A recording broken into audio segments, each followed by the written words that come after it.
বিশ্বকাপের মূল পর্ব নিশ্চিত করে পাকিস্তান থেকে দেশে ফিরেছে বাংলাদেশ নারী ক্রিকেট দল। কোয়ালিফায়ারে ভুল ত্রুটি নিয়ে আলাদাভাবে কাজ করতে চান তারা।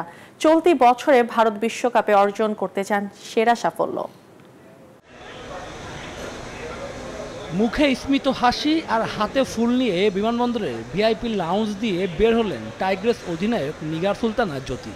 ভাগ্যের ছোঁয়া আর রান রেটে এগিয়ে থেকে বিশ্বকাপ কোয়ালিফায়ার থেকে টানা দ্বিতীয়বার মূল পর্বে বাংলার জয়িতারা। টুর্নামেন্টের শুরুটা ভালো করলেও শেষ দুই ম্যাচে সেভাবে নিজেদের মেলে ধরতে পারেনি বাংলাদেশ। সেই ভুলগুলো আর করতে চায় না তারা। মাঝের সময়টা কাজে লাগিয়ে ভারত বিশ্বকাপে ইতিহাস রচনা করতে চায়। কোয়ালিফাই করাটা সবথেকে বড় ইম্পর্টেন্ট ছিল এবং এখন আমাদের দায়িত্ব, যেহেতু আমাদের হাতে সময় আছে, কিভাবে আমাদের ওয়ার্ল্ড কাপে আরও বেটার ওয়েতে প্রিপারেশন নিয়ে যাওয়া যায় এবং সেই জন্য যা যা করা উচিত ক্রিকেট বোর্ড অলরেডি সেটা নিয়ে চিন্তা করছে এবং প্লেয়াররা ইন্ডিভিজুয়ালি এই টুর্নামেন্ট শেষ করে নিজেদেরকে অ্যাসেস করার একটা বড় সুযোগ।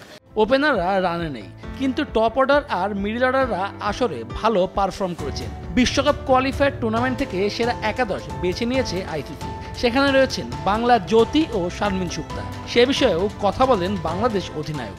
সুপ্তাপুর আমি মোটামুটি প্রথম 3টা ম্যাচ আমি কনসিস্টেন্ট ছিলাম, সুপ্তাপু কন্টিনিউয়াসলি কনসিস্টেন্ট ছিল, হয়তো বা আরেকটু বেটার করলে সে হয়তো বা প্লেয়ার অফ দ্য টুর্নামেন্ট হতে পারতো। তো টিমের জন্য এটা ভালো এবং ইন্ডিভিজুয়ালি ব্যাটাররা রান করতেছে এবং টপ চার্টে আসতেছে এবং বলবো হাইলাইটেড হচ্ছে, এটা আমাদের টিমের জন্য অনেক ভালো। এদিকে বাংলাদেশ দলের অ্যানালিস্ট হিসেবে দলের সাথে ছিলেন রাশেদ ইকবাল। তার মতে এই দলটা ভালো অবস্থায় রয়েছে। আমার বিশ্বাস এই দলটা যারা বর্তমানে যারা আছে খুবই ভালো শেপে আছে এবং তারা চেষ্টা করছে ভালো করার জন্য। আমরা ইনশাল্লাহ বিশ্বকাপে গতবার চেয়ে ভালো করবো ইনশাল্লাহ। আগামী সেপ্টেম্বর অক্টোবরে 8 দল নিয়ে ভারতে বসবে নারী ওয়ানডে বিশ্বকাপের আসর। শুভদেবনাথ, নিউজ 24, ঢাকা।